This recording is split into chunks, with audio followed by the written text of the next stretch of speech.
আমার ছেলের বিচার আপনি করিয়ে দিবেন, ওই ছেলে দরকার নাই আমার।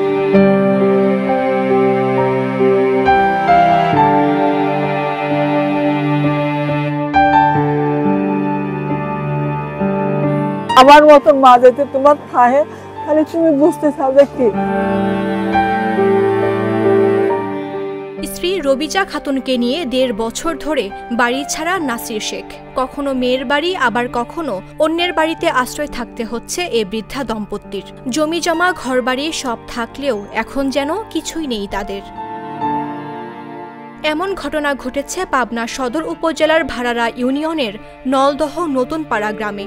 বড় ছেলের নির্মম অত্যাচারে প্রাণ ভয়ে ছোট ছেলের শ্বশুরবাড়িতে মানবেতর জীবনযাপন করছেন তারা।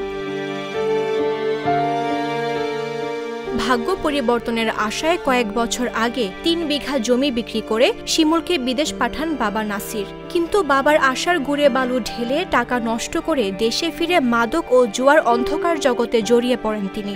এরপর প্রতিনিয়ত বাবা ভাই বোনদের কাছে টাকা দাবি করতে থাকেন, না দিলেই বাবা মাকে মারধর করতেন শিমুল। সেদিনই আপনার ওই জমা টাকা পানি দিচ্ছি, ও জায়গা এই বেটা শালা মই থইতে কি হরিস, তাই মই তো থই আমি কি মই থই তোকে তো টাকা দিতি। আর একটা কথা নেই, এই ধানের এনে ঘুষিয়ে গেলে হ্যাঁ মাটির দাঁত নেন নাই, মাটির দাঁত ভাই হলাইছে আমাকে। আর পড়ে গেছি যখন জ্ঞান নাই সেখানে এই যা লাগতেছে, খালি এই যা লাগতেছে। ছেলের বিচার আমি চাই, আমার ছেলের বিচার আপনি করিয়ে দিবেন, ওই ছেলে দরকার নাই আমার। সম্প্রতি জমি জমা তার নামে লিখে দিতে বললে নাসির শেখ তা না করায় রড, হাতুড়ি ও চাপাতি দিয়ে পিটিয়ে ও কুপিয়ে বাবা মাকে নির্মম নির্যাতন করেন শিমুল। এমনকি বাবা মায়ের পক্ষে প্রতিবাদ করায় ছোট ভাই রিপনকেও বেধড়ক মারধরে গুরুতর আহত করেন শিমুল। অবস্থা ভালো না, এখন অবস্থা খুবই খারাপ। ওর ঘরের পর 4টা সংসার, আমার 3টি বেটা বেটি। ওর যদি কিছু হয়ে যায় 3টি বেটা বেটি কোথায় যাবো, আমার শ্বশুর কোথায় যাবে, এই মানুষগুলোর কি হবে? আমার ননদে মারা গেছে, আমার ননদের 4টা, সব ওর ঘরের পর। তাহলে ওর যদি ভালো ছেলে মন্দ হয়ে যায় কি করবি, কোথায় যাবি?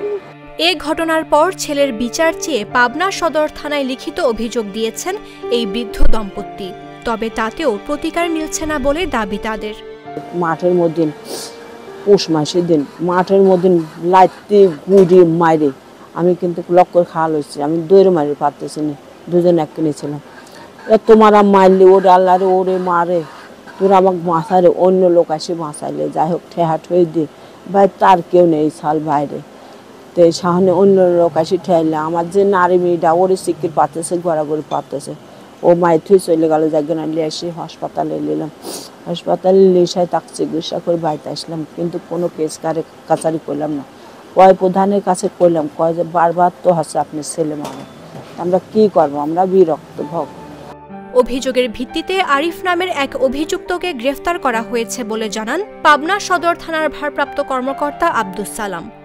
বাবা মার সাথে একটা জমি জমা সংক্রান্ত ঘটনাকে কেন্দ্র করে ছেলে বাবাকে আঘাত করে একটা হাতুড়ি দিয়ে, সেই ঘটনায় আমরা অভিযোগ প্রাপ্তির সাপেক্ষে তাৎক্ষণিক একজন আসামিকে গ্রেপ্তার করে জেল হাজতে প্রেরণ করি এবং বাকি আসামিকে গ্রেপ্তারের অব্যাহত চেষ্টা রয়েছে। যে হাতুড়ি দিয়ে সে আঘাত করেছে সে হাতুড়িও আমরা জব্দ করেছি।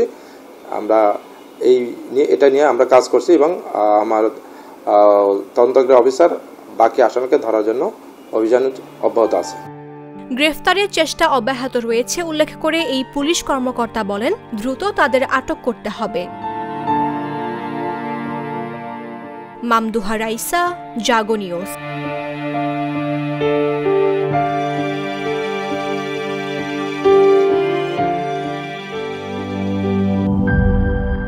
বান্ডেল থাকলে প্রতি সেনমানিতে টাকা বাঁচবে। বিকাশ সেনমানি বান্ডেল কিনে জিতুন প্রতি লেনদেনে।